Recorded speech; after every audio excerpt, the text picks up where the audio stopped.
Hello students, तो चलिए start करते हैं आज का वीडियो। आज हम लोग देखेंगे कि सिविल इंजीनियरिंग जो सर्वे हम लोग पढ़ रहे थे सिविल इंजीनियरिंग के अंदर, तो वहाँ पर इंट्रोडक्शन ऑफ सर्वे मेरा कंप्लीट हो चुका है। तो इंट्रोडक्शन ऑफ सर्वे के अंदर कौन कौन सा क्वेश्चन इंपॉर्टेंट है, कौन कौन सा क्वेश्चन आ सकता है, उसको हम लोग डिस्कस करेंगे। तो उसको डिस्कस करने के बाद हम लोग क्या करेंगे, इसका पूरा कंटेंट मेरा कंप्लीट हो जाएगा। इसके बाद नेक्स्ट हम लोग चैप्टर स्टार्ट करेंगे। तो जो भी सिविल इंजीनियरिंग एकेडमी चैनल को अभी तक सब्सक्राइब, शेयर और लाइक नहीं किए हो, और जो भी पहले बार विजिट कर रहे हो, वो ज़रूर जाकर सब्सक्राइब कीजिए, क्योंकि यहाँ पर सिविल इंजीनियरिंग रिलेटेड बहुत सारा वीडियो आता रहता है। तो चलिए स्टार्ट करते हैं आज का वीडियो। तो जो हम लोग का फर्स्ट क्वेश्चन है, देखिए क्वेश्चन देखिए, और क्वेश्चन के हिसाब से मेरा जो आंसर हो जाएगा वो हो जाएगा होल टू पार्ट। क्योंकि ऑब्जेक्ट ऑफ सर्वे क्या होता है, ऑब्जेक्ट ऑफ सर्वे होता है कि ऐसा एक सर्वे करने का कौन मेन एम्बिशंस क्या होता है। मेन एम्बिशंस ही होता है जो मेरा टोटल पार्ट दिया हो उसको सर्वे करना और कोई रिलेटिव पॉइंट को लोकेट करना। तो उसके हिसाब से ऑप्शन डी करेक्ट हो जाएगा। क्वेश्चन नंबर 2 क्या बोला गया है कि ऐसा एक मेथड बोलो जहाँ पर क्या होता है, लीनियर मेजरमेंट को हम लोग इग्नोर करेंगे। तो लीनियर मेजरमेंट को इग्नोर करेंगे कहाँ पर, इनडायरेक्ट मेजरमेंट या इनडायरेक्ट मेथड में। तो इनडायरेक्ट मेथड क्या होता है, जहाँ पर मेरा स्लोप ग्राउंड भी हो सकता है, प्लेन ग्राउंड, प्लेन के साथ और भी कोई कार्व सेक्शन में ग्राउंड हो सकता है। मतलब जो लाइन है वो मेरा लीनियर नहीं होगा। तो उस कंडीशन में हम लोग क्या बोलेंगे, जो मेरा इनडायरेक्ट मेजरमेंट है वो मेरा लीनियर मेजरमेंट नहीं है। ऑप्शन सी मेरा करेक्ट हो जाएगा। क्वेश्चन नंबर 3 क्या है, ऐसा एक मेथड बोलो जहाँ पर क्या होता है, मेजरिंग द डिस्टेंस डायरेक्टली हम लोग मेजरमेंट ऑफ डिस्टेंस को काउंट नहीं कर पाएंगे। तो थियोडोलाइट एक ऐसा इंस्ट्रूमेंट होता है जहाँ पर हम डायरेक्टली कोई डिस्टेंस को मेजर नहीं कर पाएंगे। क्वेश्चन नंबर 4 क्या बोला गया है, कोई भी इंडिविजुअल सेक्शन को सर्वे करने के लिए, इंडिविजुअल सेक्शन को आइडेंटिफाई करने के लिए हमको कौन सा इंस्ट्रूमेंट चाहिए। तो हमको चाहिए पेसिंग। जब पेसिंग पढ़े थे हम लोग पढ़े थे कि पेसिंग क्या है, distance travel to determining by counting the number of steps. Total distance को कवर करता है कैसे, नंबर ऑफ स्टेप्स को काउंट करने के बाद। तो जब कोई पार्टिकुलरली पार्ट में हम लोग कोई सर्वे करते हैं तो उस टाइम कौन सा इंस्ट्रूमेंट हमको चाहिए, तो उसको पेसिंग्स चाहिए। ठीक है, तो सेम क्वेश्चन देखो, क्वेश्चन नंबर 5 में भी बोला गया है, which of the method are counting the number of pace between 2 point of line. तो यहाँ पर भी सेम क्वेश्चन हो जाएगा कि पार्ट में हमको जब 2 पॉइंट के अंदर से नंबर ऑफ स्टेप्स निकालने के बोल रहा है तो वो क्या हो जाएगा, पेसिंग्स हो जाएगा। इसके बाद क्वेश्चन नंबर 6 क्या है, the instrument shape like watch and carry the pocket. तो एक ऐसा इंस्ट्रूमेंट है जो वॉच टाइप का है और कैरी करता है हम लोग पॉकेट के अंदर। तो वो कौन सा होता है, पेजोमीटर ऐसा एक मैकेनिकल इंस्ट्रूमेंट होता है जो छोटा होता है और उसमें हम लोग नंबर ऑफ स्टेप्स को काउंट कर सकते हैं, और छोटा होने के कारण में उसको हम लोग कैरी भी कर पाते हैं। ठीक है, क्वेश्चन नंबर 7 में क्या बोला है, एक ऐसा इंस्ट्रूमेंट जो क्या करता है, कोई मोशन के साथ साथ ऑटोमेटिकली नंबर ऑफ पेज को या नंबर ऑफ डिस्टेंस को, नंबर ऑफ ट्रैवलर्स को रिप्रेजेंट करके देता है। तो उसको हम लोग क्या बोलते हैं, पेजोमीटर बोलते हैं। जैसे कि वॉच टाइप का ये रहता है, छोटा होने के कारण इसको हम लोग कैरी कर पाते हैं पॉकेट के अंदर। तो ऐसा एक इंस्ट्रूमेंट जो क्या करता है, ऑटोमेटिकली हमको नंबर ऑफ स्टेप्स काउंट करके देता है टोटल डिस्टेंस का, उसको बोलते हैं हम लोग पेजोमीटर। इसके बाद 8 नंबर क्वेश्चन क्या बोला गया है, एक ऐसा इंस्ट्रूमेंट जो टोटल डिस्टेंस को कवर करके देता है और क्या करता है, नंबर ऑफ पैच को भी रिप्रेजेंट करते देता है या नंबर ऑफ स्टेप्स को भी देता है, उसको बोला जाता है पीडोमीटर। तो पीडोमीटर क्या होता है, डायरेक्टली हमको टोटल लेंथ काउंट करके देता है और वहाँ से टोटल लेंथ के अंदर कितना नंबर ऑफ स्टेप्स है उसको भी काउंट करके देता है। देखो पेजोमीटर और पीडोमीटर में डिफरेंस क्या है। पेजोमीटर एक ऐसा इंस्ट्रूमेंट है जब ऑटोमेटिकली हम लोग कोई मूव करेंगे कोई जगह के अंदर से एक जगह के अंदर, तो वो ऑटोमेटिकली नंबर ऑफ स्टेप्स को काउंट करता जाएगा। मगर हमको क्या करना है, पीडोमीटर हम लोग जब करेंगे तो हमारा स्टार्टिंग पॉइंट और एंडिंग पॉइंट हमको ज़रूर वहाँ पर दे देना पड़ेगा। तो उसके हिसाब से वो क्या कर लेगा, टोटल लेंथ को काउंट कर लेगा और कितना नंबर ऑफ स्टेप्स लग रहा है उसको वो काउंट करके देगा। ठीक है। इसके बाद क्वेश्चन नंबर 9 क्या है, the instrument for resisting the number of revolutions in wheel. तो जो भी हम लोग का गाड़ी होता है या कार होता है उसके अंदर व्हील रहता है, चक्का रहता है, तो कितना नंबर ऑफ रोटेशन हुआ उसको हम लोग कौन सा इंस्ट्रूमेंट से जरिए जान सकते हैं, उसको हम लोग जान सकते हैं ओडोमीटर के जरिए। इसके बाद क्वेश्चन नंबर 10 क्या बोला है कि एक्यूरेट मेथड कोई लीनियर मेजरमेंट के लिए कौन सा होता है, तो वो होता है चेंजिंग या चेनेज। ठीक है। तो इसके बाद क्वेश्चन नंबर 11 क्या है, what is use to measuring the offset.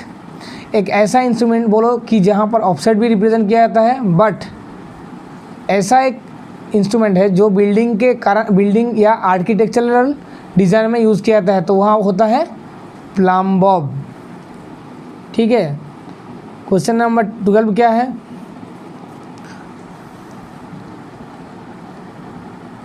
which of the following is made in connections with the constructions of street water supply system sewage. तो जो हम लोगों का एक कोई स्ट्रीट के अंदर, कोई शहर के अंदर जो हमारा water supply system, sewage, total construction, city सबको कंट्रोल करता है, उसको बोला जाता है सिटी सर्वे। तो ऑप्शन के हिसाब से मेरा ऑप्शन डी करेक्ट हो जाएगा। क्वेश्चन नंबर 13 क्या बोला, which of the following is classification based of the instrument. तो इंस्ट्रूमेंट के हिसाब से जो हम लोग क्लासिफिकेशन किए हैं, बेस्ट क्लासिफिकेशन कौन सा होता है, ट्रावर्सिंग सर्वे।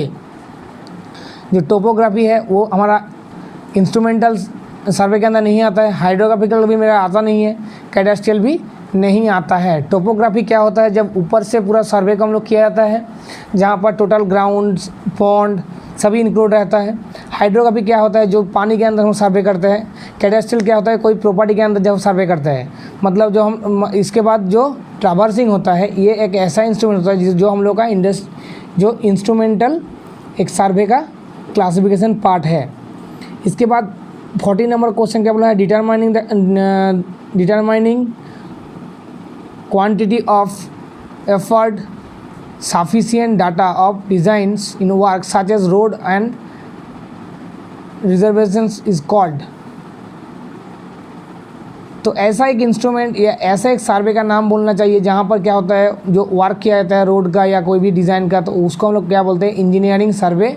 तो इंजीनियरिंग सर्वे के अंदर मेरा जो टोटल डिज़ाइन है, रोड है, जो कोई डैम है, सबको उनको इंक्लूड किया जाता है।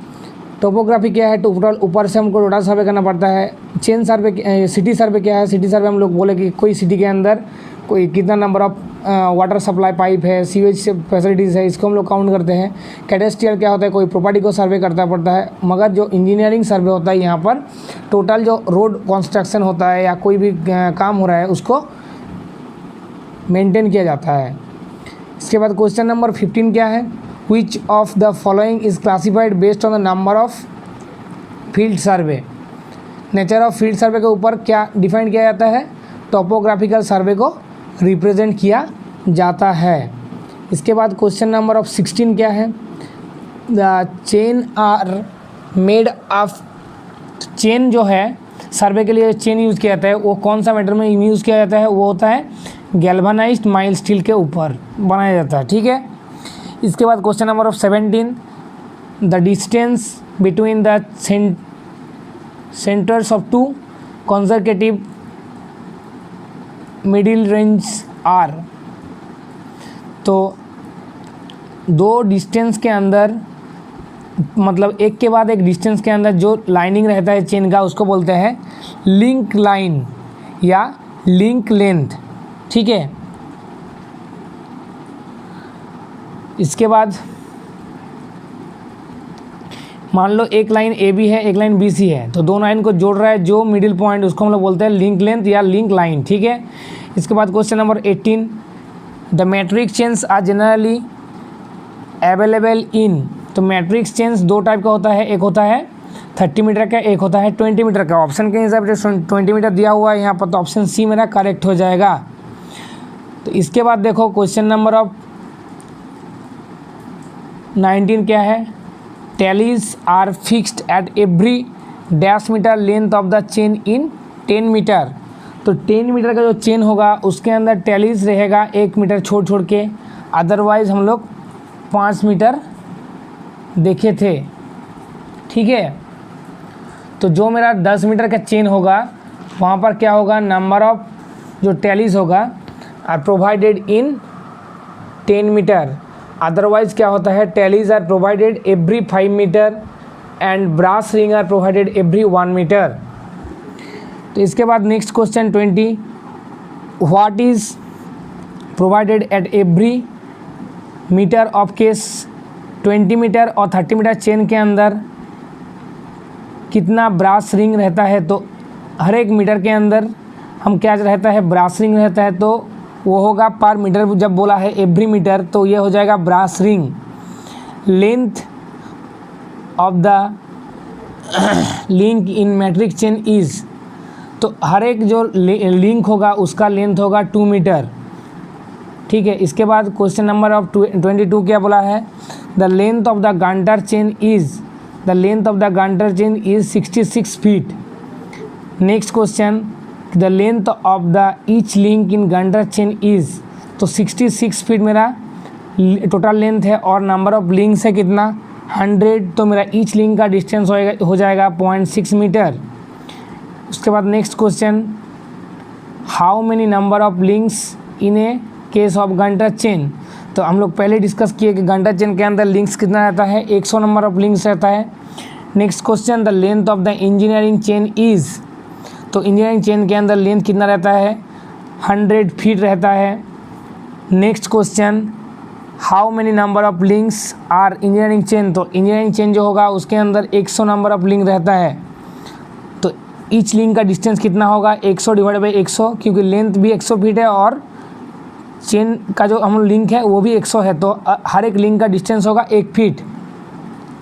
Next question, the accuracy of measurement in chain survey does not depend on, तो कौन सा चीज़ के ऊपर एक्यूरेसी डिपेंड नहीं करता है सर्वे का, generally layout of the chain line, chain line के ऊपर ये डिपेंड नहीं करेगा, लेआउट जो होगा ग्राउंड के ऊपर उसके ऊपर डिपेंड नहीं करेगा, बाकी सब चीज़ के ऊपर, ऑफसेट के ऊपर डिपेंड करेगा, प्लॉटिंग के ऊपर, स्केल प्लॉटिंग के ऊपर डिपेंड करेगा और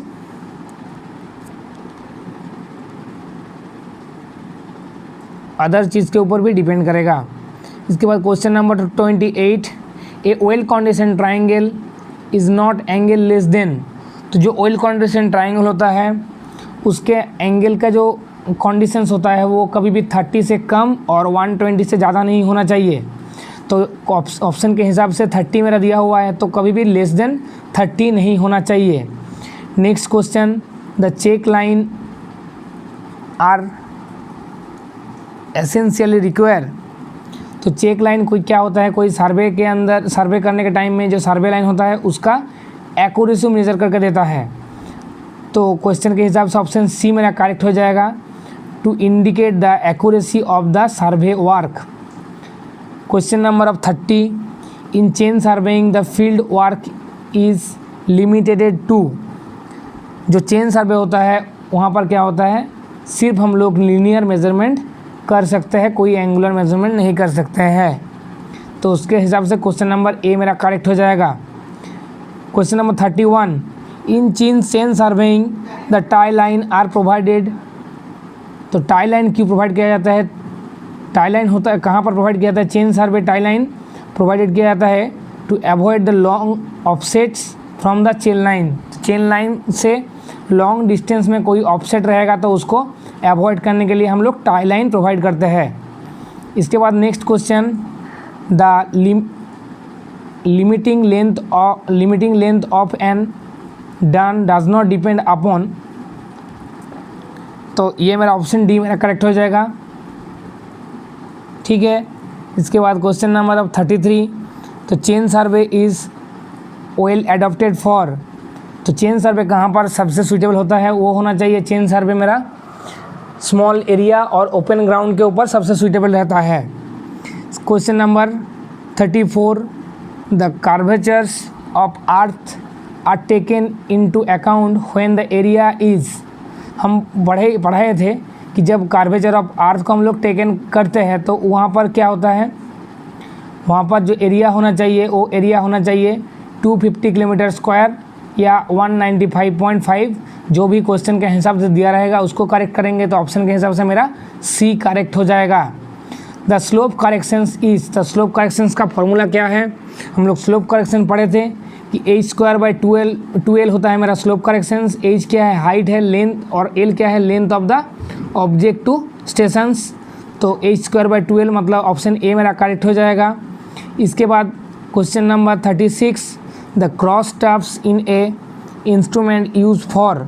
तो क्रॉस टैप कोई जगह में क्यों यूज़ किया जाता है, क्रॉस टैप यूज़ किया जाता है setting out the right angle.